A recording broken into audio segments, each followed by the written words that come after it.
الحمد لله رب العالمين والعاقبة للمتقين والصلاة والسلام على سيد الأنبياء والمرسلين وعلى آله وأصحابه أجمعين أما بعد فأعوذ بالله من الشيطان الرجيم بسم الله الرحمن الرحيم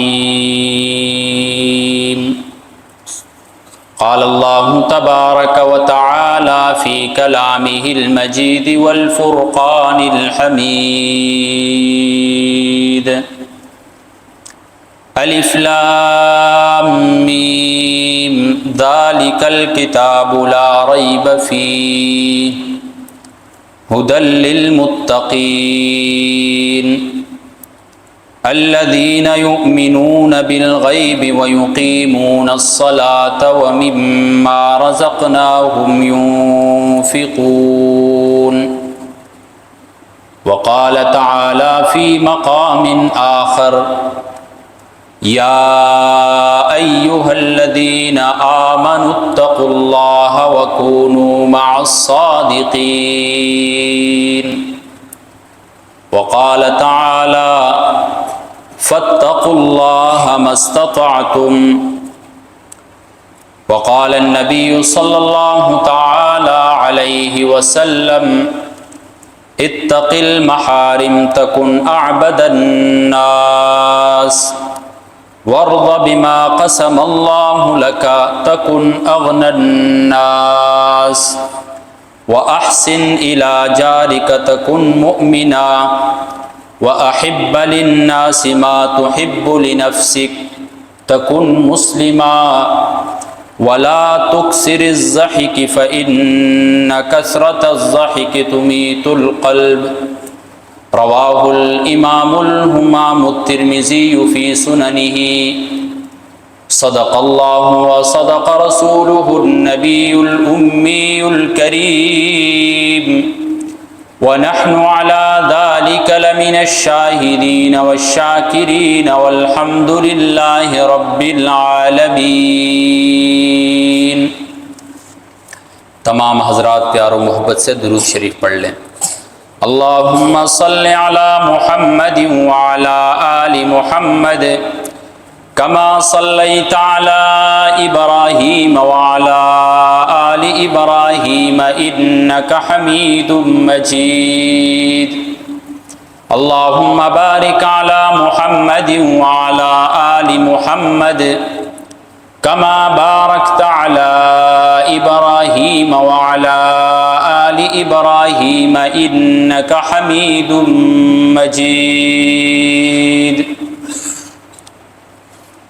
انتہائی قابل قدر قابل عزت میرے بھائیوں، دوستوں، بزرگوں، نوجوان ساتھیوں اور میری معززہ موقرہ باحیا باپردہ ماؤ بہنوں، اللہ رب العزت نے اس امت پر ایک احسان فرمایا کہ یہ امت جب کفر و شرک کے اندھیروں میں مبتلا تھی، یہ امت حیوانوں سے بدتر زندگی گزار رہی تھی، یہ امت اس درجے تک پہنچ چکی تھی کہ انسان اور حیوان کے درمیان تمیز نہیں کی جا سکتی تھی، انسانوں کے ساتھ حیوانوں جیسا سلوک کیا جا رہا تھا، حتیٰ کہ ایک بھائی بھائی کا قاتل بن چکا تھا۔ ہر ایک شخص کی کوشش ہوتی تھی کہ وہ دوسرے کو کسی نہ کسی طرح نقصان پہنچا دے۔ تو اس دوران اللہ رب العزت نے اس امت کے اوپر اپنی نظر کرم فرمائی، اپنی رحمتوں کا نزول فرمایا اور حضور نبی کریم صلی اللہ علیہ وسلم کو مبعوث فرمایا۔ حضور نبی کریم صلی اللہ علیہ وسلم جب دنیا میں تشریف لائے تو وہ دور ایسا دور تھا کہ ایک عورت کو زندہ درگور کیا جاتا تھا، ایک عورت کو انسانیت کے دائرے ہی سے باہر نکال دیا تھا، عورت کے ساتھ ایسا حسن سلوک، ایسا برتاؤ کیا جاتا تھا عورت کے ساتھ، ایسا سلوک کیا جاتا تھا عورت کے ساتھ۔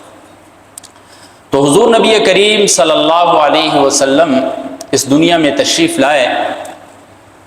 جب حضور نبی کریم صلی اللہ علیہ وسلم کو نبوت عطا کی گئی تو اس کے بعد حضور نبی کریم صلی اللہ علیہ وسلم نے اپنے اقوال، اپنے افعال کے ذریعے اس امت کو سیدھے راستے کی طرف چلنے کی تلقین فرمائی۔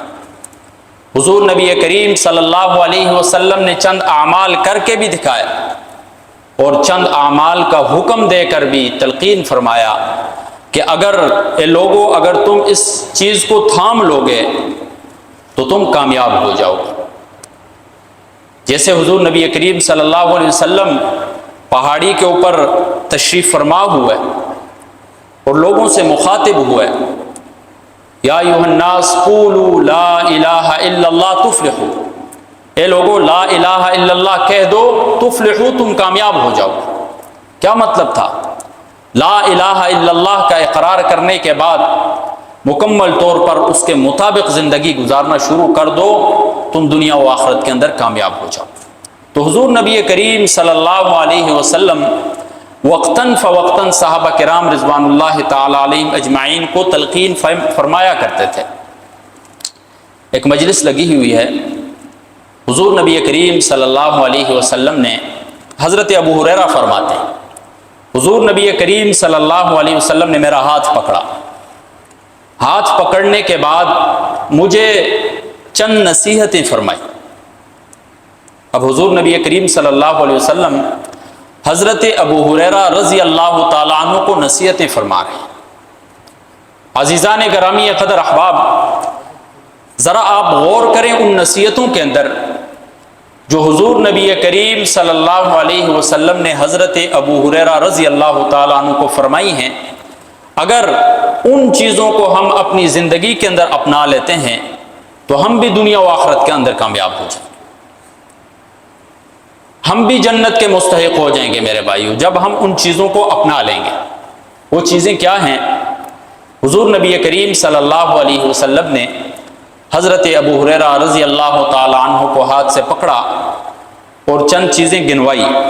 پہلی چیز یہ تھی کہ اے ابو ہریرہ اتق المحارم تکن اعبد الناس، حرام چیزوں سے اپنے آپ کو بچاؤ، تکن اعبد الناس، آپ لوگوں میں سب سے زیادہ عبادت گزار بندے بن جاؤ۔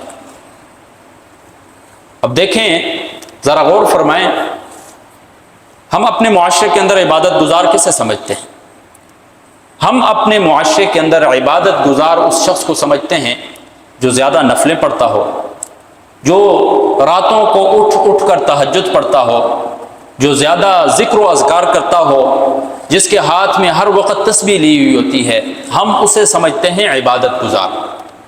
یہ شخص بھی عبادت گزار ہوتا ہے جو زیادہ نفلیں پڑھتا ہے، جو رات کو اٹھ اٹھ کر اللہ تبارک و تعالیٰ کے سامنے گڑگڑاتا ہے، جس کی زبان ہر وقت جو ہے اللہ تبارک و تعالیٰ کے ذکر سے گیرتر ہوتی ہے، یہ شخص بھی عبادت گزار ہے۔ لیکن حضور نبی کریم صلی اللہ علیہ وسلم نے اس حدیث کے اندر جو سب سے بڑا عبادت گزار بندہ، اس کی جو تشخیص فرمائی ہے، وہ شخص ہے جو اپنے آپ کو حرام چیزوں سے روکتا ہے، جو اپنے آپ کو گناہوں سے بچاتا ہے میرے بھائی۔ اور یہی چیز اصل تقویٰ ہے۔ تقویٰ کہتے ہیں بچانا اپنے آپ کو۔ تو اصل تقویٰ کیا ہوتا ہے کہ انسان اپنے آپ کو گناہوں سے بچا لے، انسان اپنے آپ کو برائی کے کاموں سے بچا لے، انسان اپنے آپ کو بری مجلسوں سے بچا لے میرے۔ اصل تقویٰ یہی ہے۔ الف لام میم ذالک الکتاب لا ریب فیہ ھدی للمتقین، یہ قرآن ہدایت ہے کس کے لیے؟ متقین، تقویٰ اختیار کرنے والوں کے۔ تقویٰ کی اتنی اہمیت ہے میرے بھائیوں، اللہ تبارک و تعالیٰ قرآن مجید کے اندر ایک اور جگہ فرماتے ہیں، یا ایھا الذین آمنوا، اے ایمان والو، تقوی اختیار کرو وکونوا مع الصادقین، اور سچوں کا ساتھ اختیار کرو۔ یعنی انسان بسا اوقات تقوی اختیار کر لیتا ہے، لیکن تقوی اختیار کرنے کے بعد اس کا اٹھنا بیٹھنا چلنا پھرنا ایسے لوگوں کے ساتھ ہوتا ہے جو غیر شرعی امور میں مبتلا ہوتے ہیں۔ تو انسان اگرچہ اچھے اعمال کر رہا ہوتا ہے، لیکن اس کے ساتھ ساتھ بری محفل میں بیٹھنے کی وجہ سے ان اعمال کا اثر اس کی زندگی میں باقی نہیں رہتا۔ تو یا ایھا الذین آمنوا، اے ایمان والو، اتقوا اللہ، تقوی اختیار کرو، وکونوا مع الصادقین، اور سچوں کا ساتھ دیں۔ یا ایھا الذین آمنوا اتقوا اللہ حق تقاتہ، اے ایمان والو اللہ تبارک و تعالی سے ڈرو جس طرح ڈرنے کا حق ہے، تقوی اختیار کرو جس طرح تقوی اختیار کرنے کا حق ہے۔ فاتقوا اللہ ما استطعتم، اللہ تبارک و تعالیٰ سے ڈرو جتنی تم کوشش کر سکتے ہو ڈرنے کی۔ یہ قرآن مجید کے اندر جا بجا اللہ تبارک و تعالیٰ تقوی کی تلقین فرما رہے ہیں میرے بھائی۔ تو اصل تقوی اپنے آپ کو گناہوں سے بچانا ہے میرے بھائی۔ اگر ہم نماز پڑھ رہے ہیں ساتھ گناہ کر رہے ہیں، ذکر کر رہے ہیں ساتھ گناہ کر رہے ہیں، تہجد پڑھتے ہیں ساتھ گناہ کر رہے ہیں، حج کرتے ہیں ساتھ گناہ کر رہے ہیں، اللہ تبارک و تعالیٰ کے راستے میں ہم دن بدن ہم مال خرچ کرتے ہیں، لیکن ساتھ ساتھ ہم گناہ کر رہے ہیں، تو ہمارے یہ اعمال جو ہیں ان کا کوئی فائدہ نہیں ہے۔ اس کی مثال آپ ایسے لے لیں، ایک شخص بیمار ہے، شوگر کا مریض ہے، شوگر کا مریض ہونے کے ساتھ ساتھ وہ طاقتور غذا بھی کھاتا ہے جو اس کے بدن کو راحت پہنچاتی ہیں، لیکن طاقتور غذائیں کھانے کے باوجود وہ میٹھی چیز سے پرہیز نہیں کرتا ہے، تو بد پرہیزی کی وجہ سے اس کی بیماری مزید بڑھ جاتی ہے، حالانکہ طاقتور غذائیں کھا رہا ہے وہ۔ دوسری جانب ایک شخص ہے، وہ نارمل غذا کھا رہا ہے، طاقتور غذائیں نہیں کھا رہا ہے، ایک قوت لا یموت جو میسر ہوتی ہے اسے وہ کھا لیتا ہے، لیکن ساتھ ساتھ وہ پرہیز کر رہا ہے، اس کی وجہ سے اس کی بیماری بڑھ رہی نہیں ہے، تو وہ شخص کامیاب ہے، کیونکہ دن بدن اس کی زندگی کے اندر بہتری آ رہی ہے، دن بدن وہ شخص اپنی بیماری سے چھٹکارا حاصل کر رہا ہے، بیماری اس کی بڑھ رہی نہیں ہے۔ تو یہی مثال ہے میرے بھائیوں ہماری زندگی کے اندر، کہ اگر ہم اعمال صالحہ کریں، ہم نماز پڑھیں 5 وقت، ہم روزے رکھیں، ہم اللہ تبارک و تعالیٰ کے راستے میں خرچ بھی کریں، ہم راتوں کو اٹھ اٹھ کر نوافل بھی پڑھیں، لیکن ساتھ ساتھ ہم گناہ کے کام بھی کریں، تو ہمارے یہ جو اچھے اعمال ہیں میرے بھائیوں یہ پھر اپنا اثر نہیں دکھاتے، ان کا اثر ختم ہو جاتا ہے میرے بھائی۔ یہ اعمال ہماری زندگیوں میں اثر تب دکھائیں گے، ان اعمال کی وجہ سے ہم جنت کے تب مستحق ہوں گے جب ہم ان اعمال کے ساتھ ساتھ گناہوں سے پرہیز بھی کریں، ہم گناہوں سے اپنے آپ کو بچائیں میرے بھائی، تقوی اختیار کریں ہم، تب جا کر ہم کیا ہو جائیں گے میرے بھائیوں، مکمل طور پر کامیاب ہو جائیں گے۔ دنیا کے اندر بھی ہم راحت و سکون سے زندگی گزاریں گے، اور آخرت میں بھی راحت و سکون سے زندگی گزاریں گے۔ اور یہ جو گناہ ہوتے ہیں میرے بھائی، گناہ ہوتا ہے، چاہے چھوٹا گناہ ہو یا بڑا گناہ ہو، سانپ ہوتا ہے، چاہے چھوٹا سانپ ہو یا بڑا سانپ ہو، اس کا کام ڈسنا ہوتا ہے۔ بچھو ہوتا ہے، چاہے چھوٹا ہو یا بڑا ہو، اس کا کام ڈسنا ہوتا ہے میرے بھائی۔ انگارہ ہوتا ہے، چاہے بڑا انگارہ ہو، زیادہ آگ والا ہو یا تھوڑا سا چنگاری ہو، اس کا کام جلانا ہوتا ہے میرے۔ تو اللہ تبارک و تعالیٰ کی نافرمانی بھی نافرمانی ہی ہوتی ہے میرے بھائی، چاہے کوئی کتنا بڑا نافرمان ہو یا چھوٹی نافرمانی ہو میرے۔ تو ہم نے اپنی زندگی کے اندر کوشش کرنی کہ ہم چھوٹی نافرمانی سے بھی بچیں، بڑی نافرمانی سے بھی بچیں، ہم حتی الامکان کوشش کریں کہ وہ رب جس نے ہمیں پیدا کیا، جو ہمیں دن بھر روزی دیتا ہے، جو ہمیں کھلاتا ہے، جو ہمیں پلاتا ہے، سارا کچھ وہ کر رہا ہے، ہمارا نظام زندگی وہ چلا رہا ہے، تو ہم کوشش کریں کہ اس اللہ تبارک و تعالیٰ کی چھوٹی نافرمانی بھی نہ کریں، بڑی نافرمانی بھی نہ کریں۔ جب انسان چھوٹی نافرمانیوں سے بچے گا تو اللہ تبارک و تعالیٰ بڑی نافرمانیوں سے بھی پھر اسے بچاتا ہے۔ جب چھوٹے گناہ انسان چھوٹے گناہوں سے اپنے آپ کو بچاتا ہے تو اللہ تبارک و تعالیٰ بڑے گناہوں میں اسے واقع نہیں کرتا ہے۔ لیکن جو شخص چھوٹے گناہوں سے اپنے آپ کو بچاتا ہی نہیں ہے سرے سے، معاذ اللہ، ہم تو بعض ایسے گناہ ہیں زندگی میں انہیں گناہ ہی ہم تصور نہیں کرتے ہیں، وہ ہم ایسے نارمل طریقے سے کر رہے ہوتے ہیں جیسے یہ چیز گناہ ہے ہی نہیں ہے سرے سے، حالانکہ وہ گناہ ہوتا ہے میرے بھائی۔ تو چھوٹا گناہ ہو یا بڑا گناہ ہو وہ ناسور ہے میرے بھائی۔ ہمیں خود بھی بچنا ہے، اپنی اہل و عیال کو بھی ان گناہوں سے بچانا ہے میرے بھائی، اگر ہم فلاح و بہبود والی زندگی چاہتے ہیں۔ تو حضور نبی کریم صلی اللہ علیہ وسلم نے حضرت ابو ہریرہ رضی اللہ تعالی عنہ کو جو پہلی نصیحت فرمائی ہے وہ یہ ہے، اتق المحارم، حرام چیزوں سے بچ جاؤ، حرام چیزوں سے اپنے آپ کو بچا لو، تکن اعبد الناس، تم سب سے بڑے عبادت گزار بن جاؤ۔ جو شخص اپنے آپ کو گناہوں سے بچاتا ہے، بے شک وہ نفل نہیں پڑھتا ہے، بے شک وہ ذکر نہیں کرتا ہے، اللہ تبارک و تعالیٰ کی نظر میں بہت بڑا عبادت گزار ہے میرے، بہت بڑا عبادت گزار ہے۔ خاص طور پر اس دور کے اندر کہ جس دور کے اندر فتنے ہی فتنے ہیں میرے بھائی، اس دور کے اندر اگر کوئی شخص اپنے آپ کو برائی سے بچا لیتا ہے یہ سب سے بڑا عبادت گزار ہے۔ نیک اعمال اگرچہ وہ فرائض ادا کرتا ہے، نوافل ادا نہیں کرتا ہے، لیکن اگر ایک شخص نوافل ادا کرتا ہے ساتھ ساتھ اپنے آپ کو برائی سے نہیں بچاتا ہے تو اس کے نوافل کا کوئی فائدہ نہیں ہے۔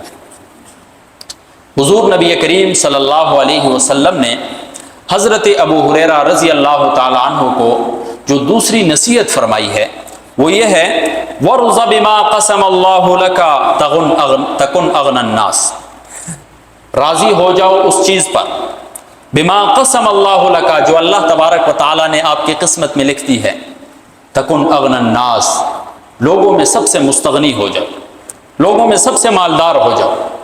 کیا مطلب ہے میرے بھائی؟ ہر شخص کی قسمت میں، ہر شخص کے نصیب میں اللہ تبارک و تعالیٰ نے جو لکھا ہے انسان کو اس پر راضی ہو جانا چاہیے۔ اگر اللہ تبارک و تعالیٰ نے کسی کو غریب رکھا ہے وہ اپنی غربت کے اوپر راضی ہو جائے، اگر اللہ تبارک و تعالیٰ نے کسی کو مال دیا ہے وہ اس کے اوپر راضی ہو جائے، اگر اللہ تبارک و تعالیٰ نے کسی کو بیماریوں سے بچایا ہوا ہے وہ اس پر راضی ہو جائے، اگر بیماری کے اندر مبتلا ہے تو یہ سمجھے کہ یہ بھی اللہ تبارک و تعالیٰ کی طرف سے کوئی امتحان ہو۔ ہر شخص کو اللہ تبارک و تعالیٰ نے جتنا دیا اس کے اوپر شکر ادا کرنا چاہیے۔ اگر کوئی شخص یہ سمجھتا ہے کہ مجھے تو کچھ بھی نہیں دیا ہے، کم از کم انسان کی ایک سانس چل رہی ہے میرے بھائیو، یہ سب سے بڑی نعمت ہے۔ ہم کانوں سے صحیح سلامت سن رہے ہیں، یہ سب سے بڑی نعمت ہے میرے بھائی۔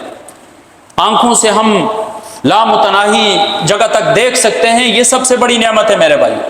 اس زندگی کے اندر تو ہم ان نعمتوں کا بھی بدل عطا نہیں کر سکتے میرے، یہ اللہ تبارک و تعالیٰ کی اتنی بڑی بڑی نعمتیں ہیں میرے بھائی۔ یہ سانس کا لینا اور سانس کا واپس نکالنا میرے بھائیو، یہ اتنی بڑی نعمت ہے کہ انسان اگر پوری زندگی بھی کھپ لے، پوری اپنا زندگی کا مال و دولت لگا لے، یہ نعمت حاصل نہیں کر سکتے۔ تو یہ اللہ تبارک و تعالیٰ کی طرف سے نعمتیں ہیں ہمارے اوپر میں۔ ہر شخص کو اللہ تبارک و تعالیٰ نے جتنا دیا ہے، جو کچھ دیا ہے اس کے اوپر راضی ہو جائے، شکر گزار بن جائے۔ لَإِن شَكَرْتُمْ لَأَزِيدَنَّكُمْ، اگر بندہ اس پر شکر ادا کرے گا تو اللہ تبارک و تعالیٰ اس کے مال میں برکتیں عطا فرمائے۔ اگر وہ اس کے اوپر شکایتیں کرتا رہے گا تو اللہ تبارک و تعالیٰ کا اصول ہے کہ جب بندہ شکایتیں کرتا ہے تو پھر اللہ تبارک و تعالیٰ نے جو نعمتیں اس بندے کو دی ہوتی ہیں وہ بھی چھین لیتا ہے اللہ تبارک۔ اللہ تبارک و تعالیٰ کی کتنی نعمتیں ہمارے اوپر ہیں میرے بھائیوں، جنہیں ہم محسوس بھی نہیں کر رہے ہیں، جنہیں ہم دیکھتے بھی نہیں ہیں، جن نعمتوں کے بارے میں ہمارا غور و فکر بھی نہیں ہے، ایسی ایسی نعمتیں اللہ تبارک و تعالیٰ کی ہمارے اوپر۔ تو سب سے بڑی مالداری کیا ہے میرے بھائیوں؟ ہم سمجھتے ہیں جس کے پاس مال آ گیا، دولت آ گئی، اچھا بنگلہ ہو گیا، اچھی گاڑی آ گئی، یہ مالدار ہے۔ حدیث شریف کے مطابق سب سے مالدار شخص وہ ہے الغنا غنى النفس، جو اپنے نفس کے اعتبار سے غنی ہو، چاہے اس کے پاس 1 روپے بھی نہ ہو، اللہ تبارک و تعالیٰ کی نظر میں وہ مالدار ہے۔ آج تو جس کے پاس جتنا مال بھی ہو اس سے آپ پوچھیں وہ بھی رو رہا ہے، دور ایسا چل رہا ہے میرے پاس، جس سے آپ کہیں گے وہ شکوہ شکایت کر رہا ہے۔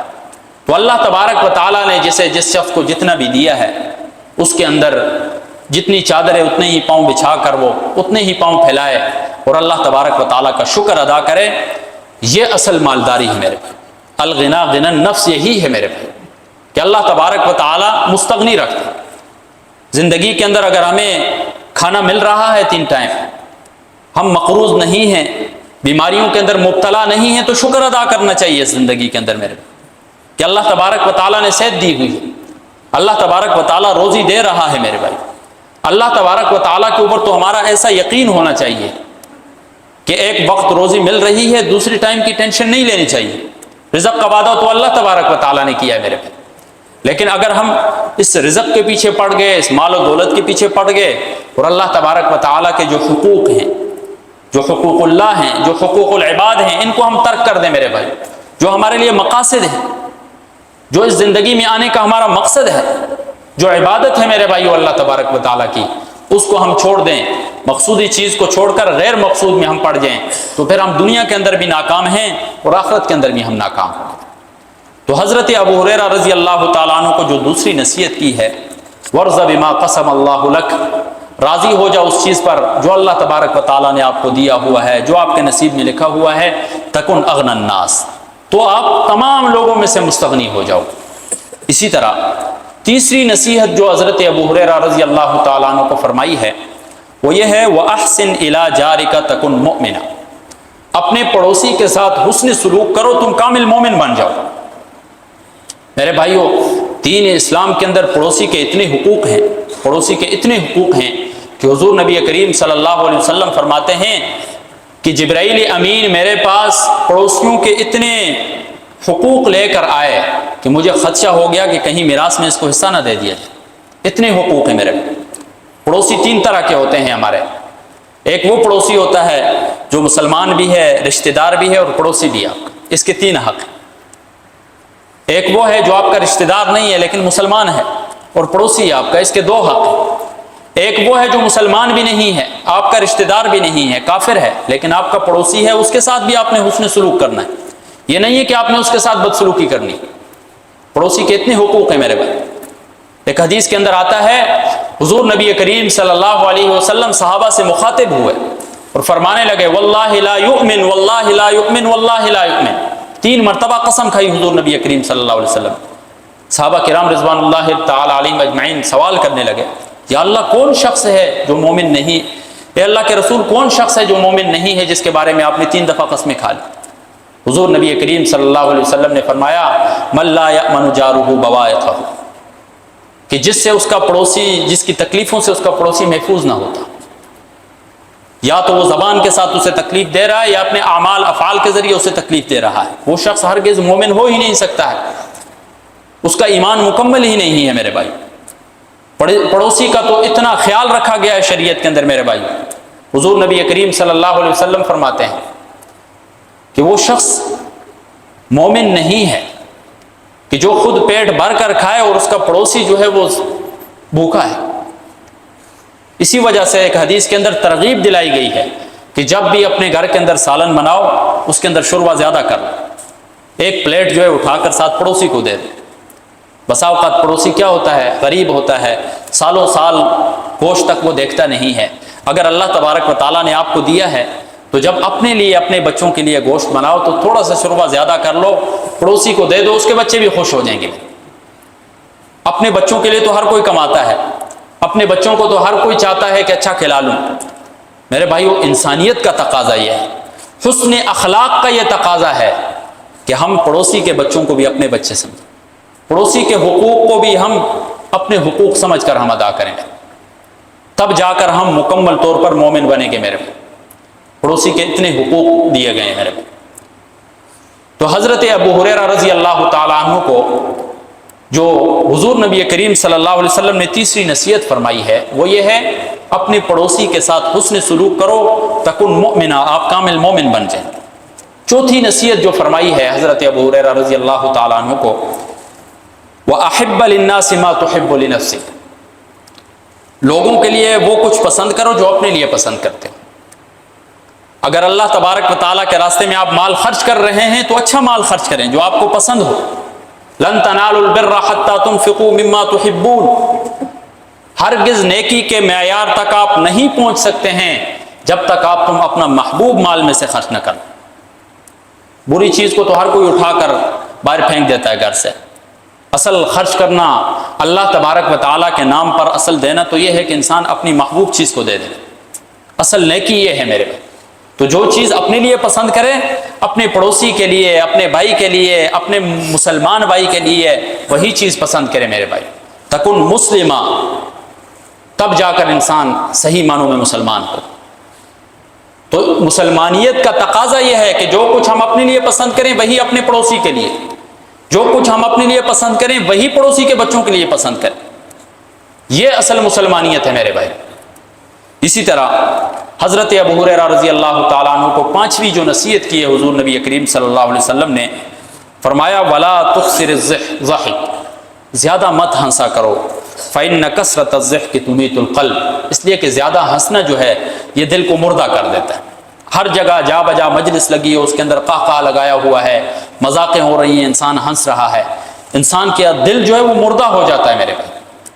ایک انسان کے، ایک مسلمان کے شایان شان یہ ہے کہ زیادہ تر اس کی زبان جو ہے اللہ تبارک و تعالیٰ کے ذکر سے تر ہونی چاہیے میرے بھائی۔ ہر وقت فارغ اوقات کے اندر وہ اللہ تبارک و تعالیٰ کا ذکر کرتا رہے، اللہ تبارک و تعالیٰ کی یاد کے اندر اس کا دل مصروف ہو، نہ کہ وہ بری مجلسوں کے اندر قہقہ لگا کر ہنسی مذاق کے اندر اپنا وقت برباد کر دے۔ تو زیادہ ہنسنے سے جو ہے انسان کا دل مردہ ہو جاتا ہے۔ علماء کرام لکھتے ہیں کہ کچھ اعمال ایسے ہیں ان کے کرنے سے انسان کا دل زندہ ہو جاتا ہے۔ ایک یہ ہے کثرت سے تلاوت قرآن کرنا، قرآن مجید کی ایک مقدار متعین کر لے، ایک معمول بنا رہے ہر شخص کہ میں نے ہر دن ڈیلی قرآن مجید کتنی تلاوت کرنی ہے۔ اس تلاوت کی وجہ سے انسان کا دل جو ہے وہ نرم ہو جائے گا، زندہ ہو جائے گا دل میرے۔ اسی طرح زیادہ سے زیادہ تہجد کی پابندی کرے۔ کیوں؟ اس لیے کہ تہجد کا وہ خاص وقت ہوتا ہے کہ انسان براہ راست اللہ تبارک و تعالیٰ کے ساتھ مخاطب ہوتا ہے۔